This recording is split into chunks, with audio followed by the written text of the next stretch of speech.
औज़ुबिल्लाहिमिनश्शैतानिर्रजीम बिस्मिल्लाहिर्रहमानिर्रहीम रब्बि इश्रह ली सदरी वयस्सिर ली अमरी वहलुल उक़दतम मिन लिसानी यफ़क़हू क़ौली रब्बी ज़िदनी इल्मा। बिस्मिल्लाहिर्रहमानिर्रहीम। अस्सलाम वालेकुम। वेलकम टू दौरे कुरान, दर्स नंबर 5। आज इंशाल्लाह सूरह अल-फातिहा शुरू करेंगे और मुझे उम्मीद है कि मैं इसका लफ्ज़ ब लफ्ज़ तर्जुमा आपको आज कम्युनिकेट कर दूंगी। उम्मीद है मुझे। गो के सूरह अल-फातिहा पढ़ाने में हमारे उस्ताद कम से कम 3 दिन लगाते थे और वो हमारी क्लासेस इससे कहीं ज़्यादा लंबी होती थी। लेकिन चूंकि दौरे का मकसद लफ्ज़ी तर्जुमा सिखाना है, तो मैं आज आपको लफ्ज़ ब लफ्ज़ इंशाल्लाह सूरह अल-फातिहा कम्युनिकेट कर दूंगी। इसके अलावा जिसके जो सवाल हों वो नोट करते जाएं और ज़रूर पूछें। जिसने यूट्यूब पे देखना हो वो वहाँ पर देखे, और अगर कोई कमेंट्स या सवाल हों तो वो वहाँ पर छोड़ें। क्योंकि मैं पूरी कोशिश कर रही हूँ कि इसको जितना इंटरैक्टिव बनाया जा सके और जितना लोगों के कंसर्न्स को एड्रेस किया जा सके, वो हम कर दें। तो सूरह अल फातिहा का नाम अल फातिहा, फाताहा, जिसका फतहा, जिसका मतलब है खोलना। सो ये वो सूरत है जिससे कुरान मजीद खुल रहा है। फातिहतुल किताब इसको कहते हैं। फिर फतह से ही मिफ्ताह का लफ्ज निकला है, जिसका मतलब है चाबी। सो मिफ्ताहुल कुरान भी इसको कहते हैं, फातिहतुल कुरान भी इसको कहते हैं। इसके अलावा सूरा के हदीस में मुख्तलिफ नाम आए हैं। सहाबा ने इसके नाम रखे हैं। सूरह अल फातिहा वो सूरत है जिसके बगैर हमारी नमाज नहीं होती। जैसे हजरत उमर रजी अल्लाह ताला अन्हु का कौल है कि अल फातिहा तो स्वलात, कि फातिहा नमाज है और इसके बगैर नमाज नहीं हो सकती। नमाज का हुक्म भी यही है कि अल्लाह ताला की तस्बीह करने के, सुबहानक अल्लाहुम्मा, यानी तस्बीह करने के बाद सूरह अल फातिहा पढ़ी जाए और उसके बाद कुरान की कोई सी भी 3 आयत, कम से कम 3 आयत, जितना कुरान कोई तिलावत करना चाहे वो उसकी मर्जी है। लोग पूरी पूरी सूरतें तिलावत करते हैं, लेकिन जमा नमाज में, यानी जहाँ पे जमात हो रही हो, सो कम से कम 3 आयत, और ज्यादा से ज्यादा जितनी भी कर सकें। फिर जमात में ये भी हुक्म है कि तिलावत को मुख्तसर किया जाए, ताकि लोग मुक्तदी जो हैं वहाँ पे और जो जमात में शामिल लोग हैं, उनके वक्त का ख्याल रखा जाए। शायद उनको नमाज से निकल के कोई और काम करना हो। सो अगर नमाज, जमात की नमाज तवील हो जाए तो लोगों के शायद वहाँ पे इतने दिल ना लगे या उतनी फोकस या कंसंट्रेशन ना रहे। सो बेसिकली ये वो सूरत है जो दिन में हम लोग कितनी मर्तबा पढ़ते हैं।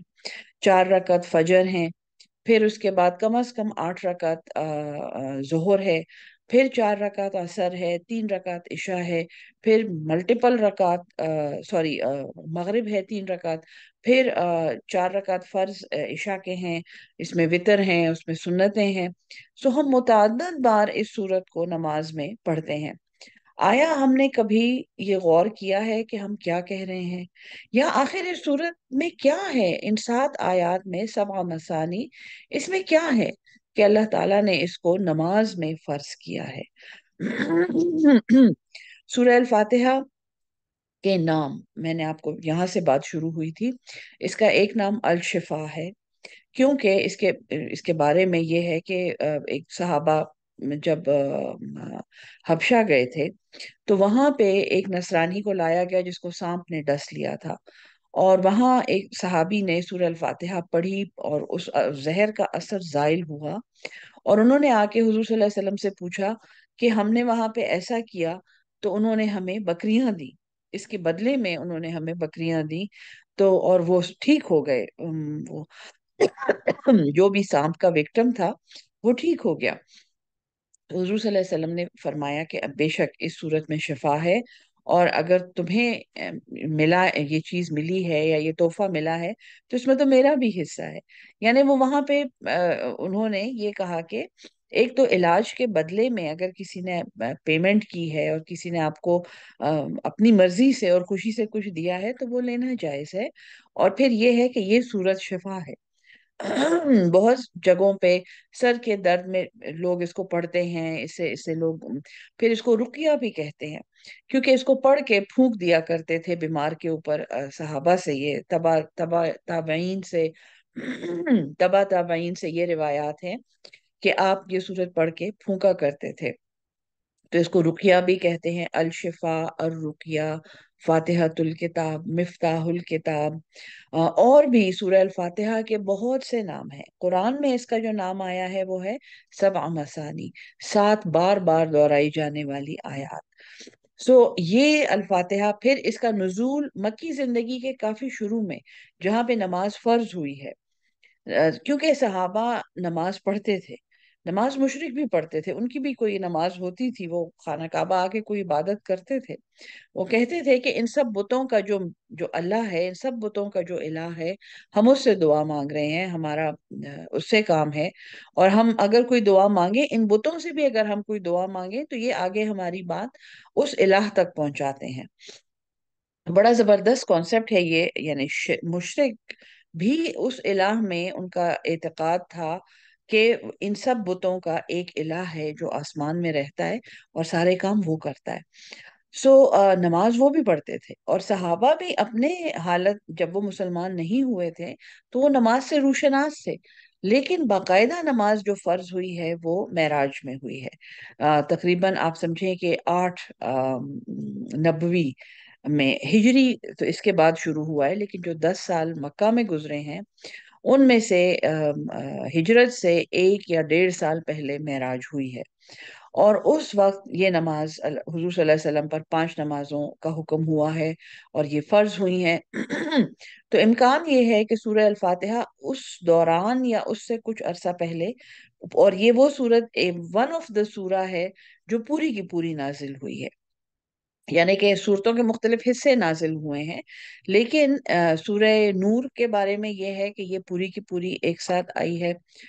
फिर सूरह अल फातिहा का ये है कि ये एक साथ आई है और सिखाई गई है, और नमाज में इसकी ताकीद आई है। ये कुछ बैकग्राउंड था सूरत का जो आपसे शेयर करना था। और फिर ये मैंने आपको पिछले दर्स में पढ़ा दिया था कि ये सूरत पूरे कुरान के साथ कनेक्टेड है। कुरान में जितने मजामीन हैं, मजामीन कुरान जिनको कहते हैं, वो सारे के सारे जो हमने उसूल में पढ़े हैं वो इस सूरत में मौजूद हैं। और ना सिर्फ मौजूद हैं, आगे कुरान के साथ उनको बाकायदा कनेक्ट किया जा सकता है। मैं ग्रुप में अपना एक पुराना दर्स भेजूंगी, एक ऑडियो है कि Surah al Fatiha and the rest of Quran, या आई थिंक उर्दू में भी है और इंग्लिश में भी है। तो वो मैं ग्रुप में भेज दूंगी, जिन्होंने सुनना होगा वो लोग सुन लेंगे। शुरू करते हैं सूरत को। आ, एक मिनट जी, मुझे शेयर स्क्रीन पे जाने दें।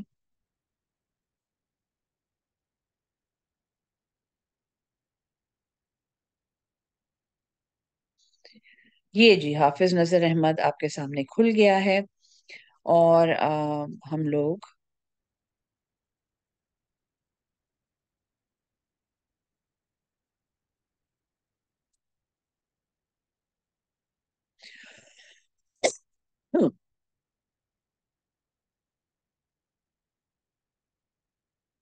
सूरह अल फातिहा। औज़ बिल्लाहि मिनश शैतानिर रजीम, बिस्मिल्लाहिर रहमानिर रहीम। बिस्मिल्लाह का तर्जुमा आपके सामने खुला हुआ है कि अल्लाह के नाम के साथ जो बेपनाह रहम करने वाला और बार बार रहम करने वाला है। आप देखें जैसे तरतीब से ये पूरा तर्जुमा आपके सामने खुला हुआ है, उसके बाद एक रमा तर्जुमा लिखा हुआ है उसके नीचे, और इसके बाद सूरत शुरू होती है अलहम्दु। तो मैंने आपको पहले पढ़ाया था कि अल जिस चीज के साथ लग जाता है, अल जिस लफ्ज के साथ लग जाता है वो खास हो जाता है। अब हमद का क्या मतलब है? हा मीम दाल। हमद का मतलब तारीफ। यानी हम हर जगह पे हम ये देखते हैं ना, all praise is to Allah. English में हम ये देखते हैं, उर्दू में हम देखते हैं तारीफ। तो आखिर ये क्या तारीफ है? मतलब क्या हम किसी इंसान की तारीफ नहीं कर सकते? क्योंकि आगे है अल्हम्दु लिल्लाहि, लिल्लाहि, अल्लाह ही के लिए है, सिर्फ अल्लाह के लिए है। हम्म। ये कौन सी तारीफ है? ये हमद, इसका क्या मतलब है? हमद का मतलब है किसी की मोहब्बत में बहुत ज्यादा मगलूब होकर, एक मोहब्बत में बहुत ज्यादा डूब कर किसी चीज को अच्छा कहना। हम कहते हैं जैसे हमीद, बहुत ज्यादा तारीफ किया गया। मोहम्मद का लफ्ज भी इसी से निकला है। आम, उसके बाद अहमद, हामिद, ये सारे अल्फाज इसी हमद से निकले हैं। और हमद अल्लाह ताला की मोहब्बत में, यानी अल्लाह से इतनी मोहब्बत करना कि आप उसकी तारीफ करने पर मजबूर हो जाए। और तारीफ का लफ्ज भी असल में यहाँ पे गलत है, क्योंकि तारीफ जो है वो उर्फ से निकला है। तारीफ खुद ही अरबी का लफ्ज है, और वो आराफा से निकला है, जिसका मतलब है पहचानना। सो तारीफ करना यानी अल्लाह को पहचानना एक अलग अमर है। और अल्लाह की हम्द करना, अल्लाह से मोहब्बत करके उसकी सिफात का और उसकी नेक भलाइयों का और उसकी अच्छाइयों का बयान करना एक बिल्कुल मुख्तलिफ अमर है। सो अब ये मुझे बिल्कुल यानी ये मुझे क्लियर नहीं है कि मैं आपको ये कैसे समझाऊं कि हम्द अल्लाह ताला का, अल्लाह ताला की हम्द कैसे की जाती है। लेकिन चूंकि हम सूरह अल फातिहा पढ़ रहे हैं, और इससे ये सूरत हमें ये सिखाती है कि देखो, जिस अल्लाह से तुम इतनी मोहब्बत करते हो ना, जो तुम्हें पूरा कुरान देने वाला है, उससे उसकी तारीफ तुमने कैसे करनी है, उसकी क्या तारीफ है। क्योंकि कुरान को समझाने के जो उसूल हैं वो भी ये है कि पहले एक चीज की तारीफ की जाए, और उसके बाद फिर एक दफा जब उसकी तारीफ इंसान कर ले, उससे रूशनास हो जाए, उसको पहचान ले, तो फिर वो उसकी इल्लत बयान करता है कि क्यों, यानी कि ये जो मैंने अभी अभी डेफिनेशन बयान की है ये क्यों है, इसकी मेरे पास क्या दलील है कि जो डेफिनेशन मैंने बताई है वो ठीक है। और उसके बाद समरा होता है, यानी कि इसका क्या रिजल्ट है।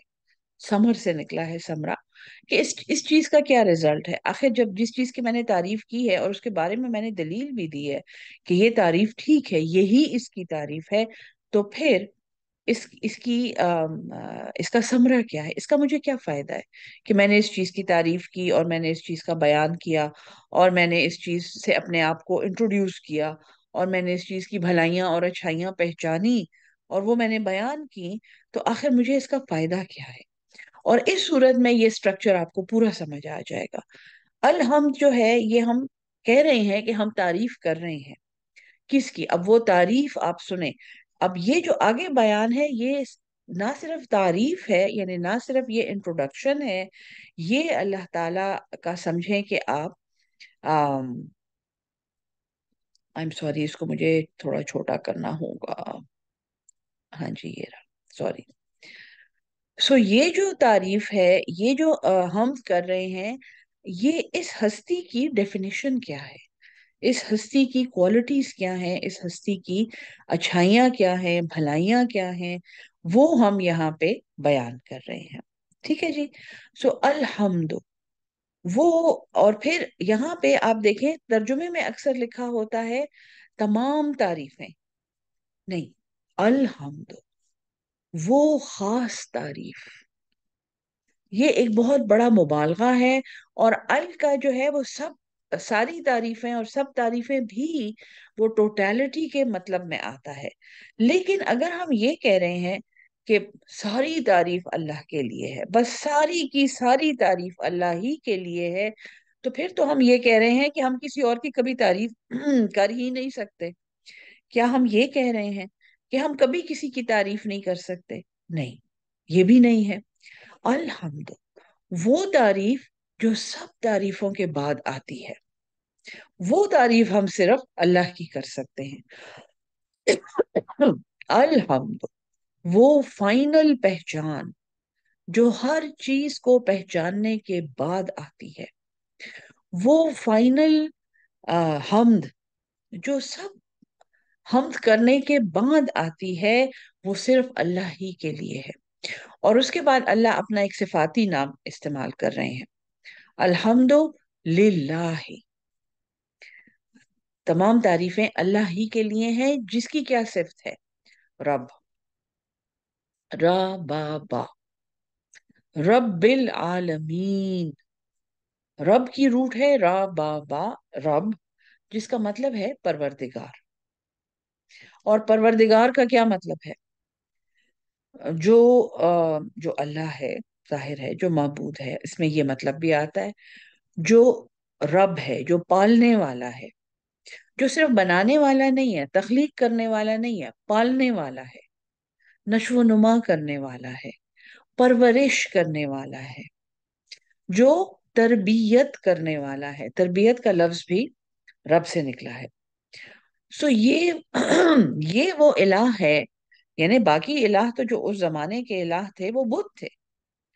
वो उन इलाहों के सामने नमाजें पढ़ते थे जो कुछ भी नहीं थे, बुतों के बने हुए शक्लें थी, वो ह्योले थे।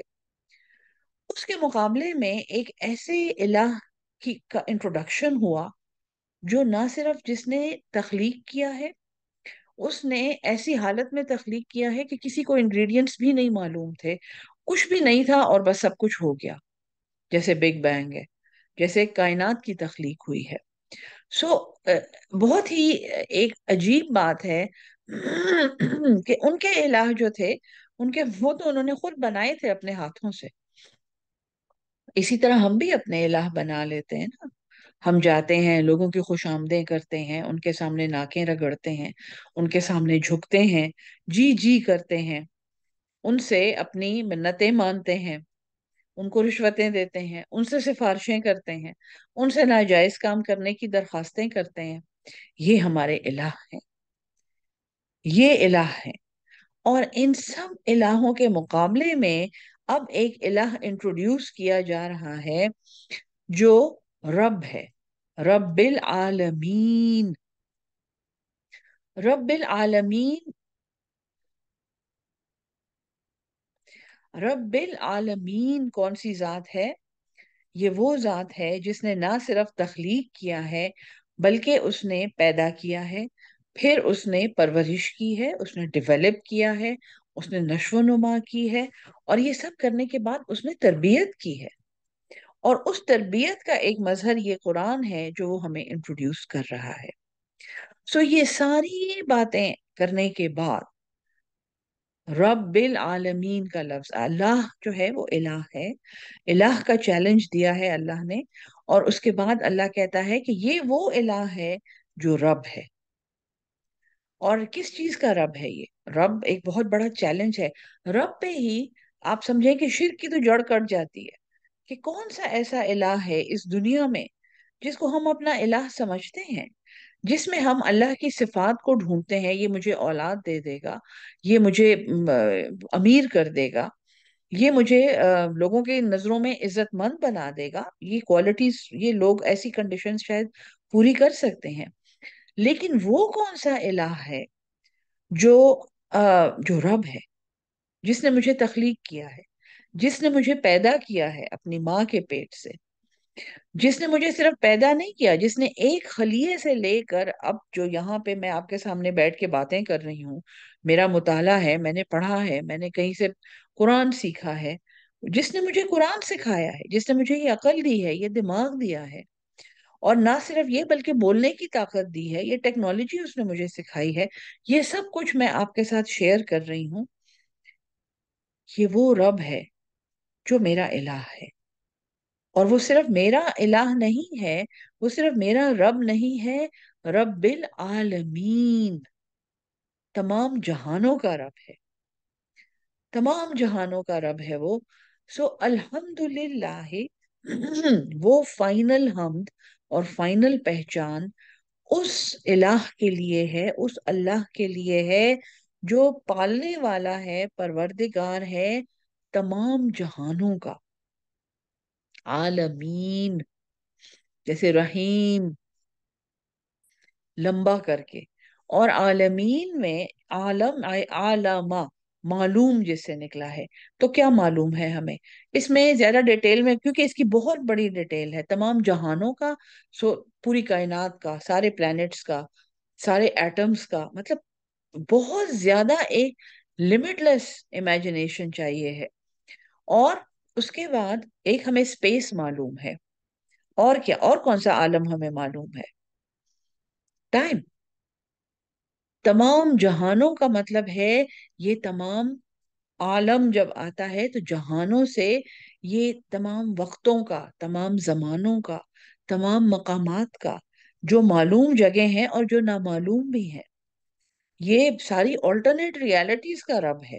ان کو بنانے والا رب ہے ہی.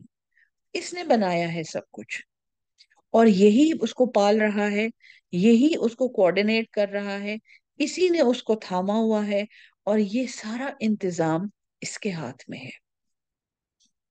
بیدہ الملک کہتے ہیں نا لوگ، بیدہ الملک، اس کے ہاتھ میں ہے. اس کے ہاتھ میں ہے ساری بادشاہت، ملکیت. ملکیت بھی آگے آئے گا، یہ کوالٹی بھی اللہ نے کیونکہ سورت میں بہت تھوڑے سے الفاظ ہیں اور تھوڑی سی آیات ہیں، لیکن اللہ نے یہ سب کچھ اس میں بیان کیا ہے. الحمد للہ رب العالمین. اب جو رب ہے، تھوڑی سی انسان کے اوپر ذرا ہیبت داری ہوتی ہے کہ یہ کون سا رب ہے کہ یہ جس نے نہ صرف پالا ہے، نہ صرف اس نے ڈیولپ کیا ہے، نہ صرف اس نے تخلیق کیا ہے، یہ تمام جہانوں کا اور تمام زمانوں کا رب ہے. ان کو پالنے والا ہے، ان کو ڈیولپ کرنے والا ہے. الحمد للہ رب العالمین. اور اس کے بعد اللہ تعالیٰ نے اپنے دو صفاتی نام بتائے ہیں، الرحمن، الرحیم.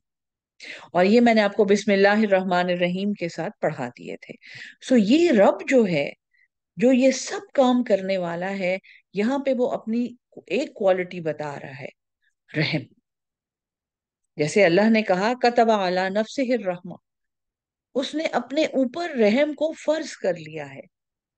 وہی دو کوالٹیز، یعنی ایک ہی کوالٹی ہے رحم کی، اور اس کے جو دو ریفلیکشنز ہیں، الرحمن، الرحیم.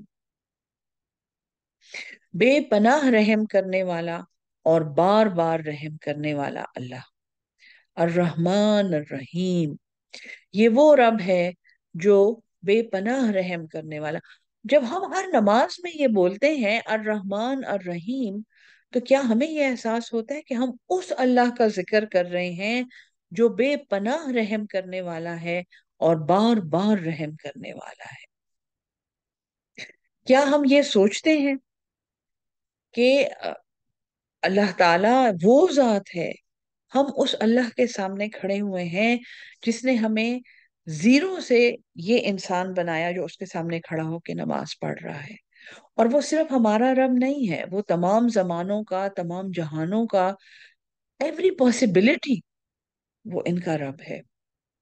اور پھر وہ نہ صرف رب ہے، اور وہ نہ صرف ان سب چیزوں کو ڈکٹیٹ کر رہا ہے، کنٹرول کر رہا ہے، وہ بے پناہ رحم کرنے والا ہے. اس کے رحم کا ہم اندازہ نہیں لگا سکتے. اور نہ صرف ایک ہی دفعہ وہ رحم کرنے والا ہے، وہ بار بار رحم کرنے والا ہے. یہ ساری باتیں بتانے کے بعد اللہ فرماتا ہے مالک، بادشاہ ہے، یوم الدین. یہ جو یوم قرآن میں جہاں بھی آیا ہے دن، اور اکثر یہ قیامت کے دن کے لیے آیا ہے. یوم الدین یہ لفظ جو ہے، اور دین کا لغوی مطلب یہ روٹ پہ اس کی دین ہی ہے، دال یا نون. اس کا لغوی مطلب کیا ہے؟ بدلہ. وہ مالک ہے اس دن کا جس میں بدلے دیے جائیں گے. یہاں پہ اب کچھ ایک بات سمجھنی بہت ضروری ہے. یعنی اللہ تعالیٰ نے ہمیں یہ بتایا کہ میں رب ہوں، میں نے تمہیں پیدا کیا ہے، میں تمہیں کچھ بھی تم نہیں تھے اور میں نے تمہیں وہ بنا دیا جو آج تم ہو، اور اس کے بعد میں تمہیں ختم بھی کر دوں گا. تم جو کچھ تم ہو یہ ختم ہو جائے گا، تمہارے ساتھ تمہاری دنیا ختم ہو جائے گی. الحمد للہ رب العالمین. پھر وہ جو آگے زمانہ آئے گا، میں اس کا بھی رب ہوں، میں نے اس کا بھی انتظام کیا ہوا ہے. تم قبر میں چلے جاؤ گے، مٹی ہو جاؤ گے، زمین میں تم مل کے کھاد ہو جاؤ گے، تمہاری روح کہیں اور چلی جائے گی جہاں سے وہ آئی ہے. پھر میں تم سے حساب لوں گا، پھر میں تمہیں زندہ کروں گا، میرے لیے کچھ بھی نہیں ناممکن، یہ سارے جہان میں بنا چکا ہوں۔ سو رب العالمین کے ساتھ ہمارے ذہن میں یہ آنا چاہیے۔ اور پھر اللہ نے تسلی دی ہے کہ الرحمن الرحیم، میں بے پناہ رحم کرنے والا ہوں اور میں بار بار رحم کرنے والا ہوں۔ اور اس کے بعد اللہ فرماتا ہے، ہاں دیکھو، مجھے ہر بات میں غفور الرحیم کہنے سے پہلے ایک بات یاد رکھو، مالک ہوں میں بادشاہ ہوں، میری ملکیت ہے یوم الدین، وہ دن جس میں بدلے دیے جائیں گے۔ یہ بھولنا نہیں ہے، میرے رحم کو یاد کرتے ہوئے، میری مغفرت کو یاد کرتے ہوئے، میری رحمت کو یاد کرتے ہوئے، میرے انعاموں کو، میری نعمتوں کو یاد کرتے ہوئے یہ نہیں بھولنا کہ میں نے ایک دن ہر چیز کا بدلہ دینا ہے، تم نے ایک دن ہر چیز کا حساب دینا ہے۔ بدلہ بھی، دین کے لفظ کے اندر بھی حساب موجود ہے۔ مالکی یوم الدین، اس دن کا مالک جس کے بارے میں قرآن میں ہے کہ یہ 5,000 سال اور 1,000 سال اور 50,000 سال لمبا ہوگا۔ سو یہ وہ دن ہے جس میں پھر اللہ تعالیٰ کی یہ والی صفت آئے گی، وہ مالک ہے، بادشاہ ہے، اس دن کا جس دن وہ بدلے دے گا۔ اور قرآن میں ہی ہے اس ملکیت کے بارے میں کہ قرآن کہ قیامت میں ایک وقت، یہ حدیث سے ہمیں پتا ہے کہ وہاں پہ موت کو بھی ختم کر دیا جائے گا، کیونکہ ایٹرنیٹی میں پھر موت نہیں ہے۔ سو موت کو ختم کر کے اللہ فرمائیں گے، اور جب اسرائیل علیہ السلام بھی جان دے دیں گے، اور وہ اس سے پہلے اللہ نے انہیں حکم دیا ہوگا کہ ساری انسانیت کو، ساری ساری مخلوق کو ختم کر دو، دوسری دفعہ موت آئے گی سب کو۔ اور جب سب وہاں پہ مرے ہوئے پڑے ہوں گے، یہ اس دنیا کے ہمارے جو بادشاہ ہیں، یہ فرعون، یہ نمرود، ہارون، قارون، حامان، یہ سب وہاں پہ مرے ہوئے پڑے ہوں گے، ہر کوئی، سارے پیغمبر جو آج تک آئے ہیں، ان کی امتیں اللہ کے قدموں میں، اللہ کے سامنے یہ سب ختم ہو جائیں گے۔ اور اللہ تعالیٰ اس وقت اسرائیل علیہ السلام کو بھی حکم دیں گے کہ تم بھی اپنی جان دے دو۔ اور اس سناٹے میں اللہ تعالیٰ فرمائے گا، لمن الملک اليوم، آج کس کی بادشاہت ہے، آج کے دن کس کی بادشاہت ہے۔ اور پھر اللہ خود جواب دے گا، یہ قرآن کی آیات ہیں، اللہ خود جواب دے گا، للہ واحد القہار، اللہ ہی کی بادشاہت ہے جو یکتا ہے، ایک ہے اور زبردست ہے۔ یاد رکھیں، جہاں پہ قیامت کا ذکر ہے، وہاں پہ اللہ نے یہ نہیں کہا للہ الرحمن الرحیم، للہ الغفور الرحیم۔ ہر بات پہ ہم کتنی آسانی سے کہہ دیتے ہیں نا، وہ تو غفور الرحیم ہے، وہ تو بادشاہ ہے۔ اللہ تعالیٰ نے اپنی جو صفت اس دن کے ساتھ مخصوص کی ہے، وہ ہے للہ واحد القہار، زبردست ہے وہ، اس کا کنٹرول ہے، وہ بدلہ لے سکتا ہے، اس میں قہر ہے۔ سو مالک یوم الدین کہتے ہوئے انسان کو اگر ایک لمحے کے لیے، 2 سیکنڈ کے لیے بھی وہ اس دن کا تصور کرے، صرف اپنے آپ کو یہ کہے کہ کون سا دن، کون سا یوم الدین، اور یہ ہر دفعہ سورہ فاتحہ پڑھتے ہوئے وہ یہ سوچے، تو شاید بہت سے ایسے کام وہ نہ کرے جو وہ اپنے عام معمول میں کرتا ہے، جو شاید ہم اپنے عام معمول میں کرتے ہیں۔ بہت سی ایسی باتوں سے وہ رک جائے جو اس دن اس کے لیے ندامت کا باعث بن سکتے ہیں۔ الحمد للہ رب العالمین، الرحمن الرحیم، مالک یوم الدین، یہ وہ صفات ہیں، یہ وہ ڈیفینیشن ہے جو ابھی تک اللہ تعالیٰ نے ہمیں سورہ الفاتحہ کے چند الفاظ میں سکھا دی ہے کہ تم کس اللہ کی تعریف کر رہے ہو، یہ کون سی ذات ہے جس کے لیے تم کہہ رہے ہو کہ الحمد۔ وہ فائنل तारीफ उस जात के लिए है जो ये सब कुछ है। ठीक है ना जी। और फिर अल्लाह फरमाता है, इसके बाद हम क्या कहते हैं सूरह फातिहा में, इसके बाद हम एक बात करते हैं जिससे हमें मजीद अल्लाह की समझ आती है। अल्हम्दुलिल्लाहि रब्बिल आलमीन अर्रहमानिर रहीम मालिकी यौमिद्दीन। और फिर हम अल्लाह को बिला वास्ता कहते हैं, डायरेक्टली अल्लाह को कहते हैं इय्याका, सिर्फ और सिर्फ तेरी, का तेरे लिए आता है, कुम तुम, का तू, और अलिफ से ये और फिर ये अलिफ या, ये दोनों यानी दो दफा आप कह रहे हैं कि सिर्फ और सिर्फ तेरी। अब हम डायरेक्ट अल्लाह से मुखातिब हैं। अब हम बीच में कोई बात, हम ऐसे जुमले नहीं बोल रहे। अल्हम्दुलिल्लाह, हम तो कह रहे हैं ना कि सब तारीफें और या वो खास तारीफ अल्लाह के लिए है, हम अल्लाह के बारे में बात कर रहे हैं। यहाँ पे हम डायरेक्टली अल्लाह से बात कर रहे हैं। ईया का, सिर्फ और सिर्फ तेरी, नाबुद, ना हम, अब्द गुलाम है, बा दाल, आइन बा दाल, जैसे अब्दुल्लाह कहा जाता है ना, अल्लाह का गुलाम, अल्लाह का बंदा। हम तो कहते हैं बंदा, असल में अब्द जो है इसका मतलब है गुलाम। आइन बा दाल, इबादत इससे निकला है, आबिद इससे निकला है, माबूद इससे निकला है। ठीक है जी, माबूद जिसकी इबादत की जाए, आबिद बहुत इबादत करने वाला, अब्द गुलाम। ईया का, सिर्फ और सिर्फ तेरी, नअबुदु, हम इबादत करते हैं, हम गुलाम हैं। ये हमारा ताल्लुक है अल्लाह से। अब देखें, अब यहां तक डेफिनेशन है, मैंने आपको बताया था ना, ये उसूल है कुरान का। तारीफ होगी, आपको एक डेफिनेशन समझाई जाएगी, और उसके बाद उसकी इल्लत बताई जाएगी, उसका उसकी रीजनिंग की जाएगी कि ये इसलिए, ये तारीफ इसलिए है। सो अल्हम्दुलिल्लाह करके के तमाम तारीफें और या वो खास तारीफ और वो पहचान और वो हम्द अल्लाह ही के लिए है। जो क्या है, फिर वो डेफिनेशन हमने बताई। रब्बिल आलमीन अर्रहमान रहीम मालिकी यौमिद्दीन इय्याका नअबुदु।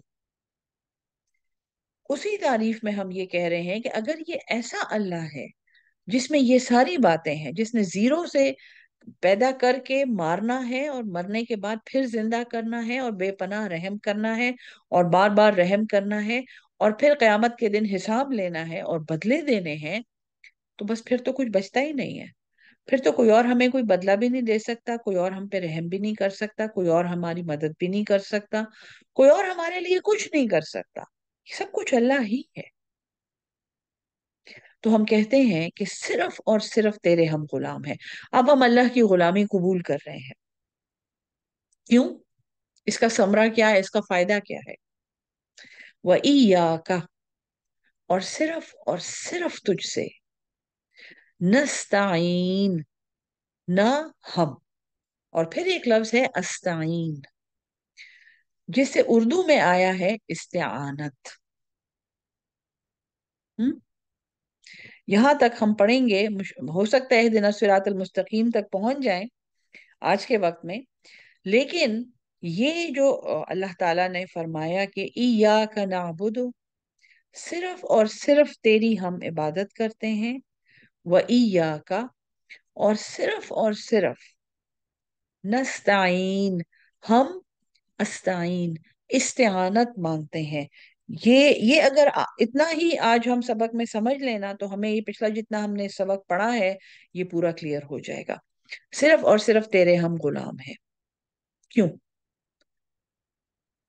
अपने नौकरों के बारे में सोचें, सिर्फ एक तर्ज अमल मैं आपको समझाती हूँ। जो नौकर और मालिक का, गुलाम और मालिक का जो रिश्ता है, एक दिन आप बड़ी गर्मी में घर आते हैं और अपने नौकर को कहते हैं कि जी मुझे ठंडा पानी पिला दें, बड़ी प्यास लगी है, मुझे ठंडा पानी पिला दें।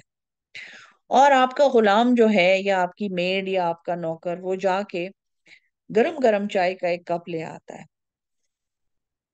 और आपको कहता है कि जी मेरे ख्याल में ये बहुत अच्छा है, یہ بہت مزے کا ہے، میرے سر میں اتنا درد تھا، میں نے یہ پی لیا۔ اس وقت آپ کیا کریں گے اس غلام کے ساتھ؟ آپ کا کیا دل چاہے گا کہ میں اس کے ساتھ کیا کروں، میں اس کے ساتھ کیا سلوک کروں؟ ہم؟ غلام کے ساتھ آپ خاصا برا کریں گے اس وقت، کیونکہ آپ نے اس کو ایک حکم دیا، آپ نے اس سے کچھ چیز مانگی اپنی ضرورت کی، اور اس نے آگے سے بالکل ایک الٹا کام کیا، اور آگے سے وہ آپ احسان بھی کر رہے ہیں کہ میرا یہ خیال ہے کہ یہ زیادہ اچھا ہے۔ مالک اور غلام کا یہ تعلق ہے، اس تعلق کی بنیاد پر یہ رشتہ قائم ہوتا ہے کہ جی میں مالک ہوں اور آپ غلام ہیں، مجھے پتا ہے کہ کیا ٹھیک ہے، آپ نے وہی کرنا ہے جو میں آپ کو بتا رہا ہوں، میں اس چیز کی آپ کو تنخواہ دے رہا ہوں۔ تو ہم اس اللہ کی غلامی قبول کر رہے ہیں جو واحد مالک ہے، اور پھر ہم اس کی بات نہیں مانتے، ہم کہتے ہیں ہمیں زیادہ اچھا پتا ہے۔ ایاک نعبد، صرف اور صرف تیرے ہم غلام ہیں، اور جب ہم صرف تیرے غلام ہیں نا، وَإِيَّاكَ نَسْتَعِينُ، تو ہم صرف اور صرف تجھ سے مدد مانگیں گے، صرف اور صرف تجھ سے ہم استعانت مانگیں گے۔ یہ لفظ جو ہے نا استعانت، یہ عین واو نون اون سے نکلا ہے، جس کا مطلب ہے مدد۔ جیسے ہم کہتے ہیں نا کہ ہم اپنی خاندان میں لوگوں کی مالی اعانت کرتے ہیں، ایسے کہتے ہیں نا ہم، تو ہم اعانت جو ہے ہم ان کی مدد کر رہے ہیں۔ استعانت کا مطلب ہے بلا واسطہ مدد، اس میں کوئی اور ذریعہ نہیں انوالو، ہم ڈائریکٹ اللہ سے مدد مانگ رہے ہیں، یا اللہ پلیز ہماری مدد کر دے، ہمارے راستے آسان کر دے، ہمارے کام آسان کر دے، ہماری مدد کر، اور ہماری کیا مدد کر۔ اسی صورت میں اللہ نے یہی آگے آگے آ رہا ہے، یہاں پہ ہم درس کو ختم کریں گے۔ آخری چیز جو آج کی ہے وہ ہے ایاک نعبد و ایاک نستعین اہدنا الصراط المستقیم۔ اہدنا، ہدایت دے دے ہمیں، الصراط، اس راستے کی، المستقیم، جو سیدھا ہے۔ اس کا ترجمہ، اس کی تفسیر انشاءاللہ اگلے سبق میں بتائیں گے، کیونکہ مجھے لگتا ہے کہ ہمارا وقت ختم ہونے والا ہے۔ لیکن یہاں تک ہم نے الحمدللہ سورہ الفاتحہ پوری پڑھ لی ہے۔ الحمدللہ رب العالمین، الرحمن الرحیم، مالک یوم الدین، ایاک نعبد و ایاک نستعین اہدنا الصراط المستقیم۔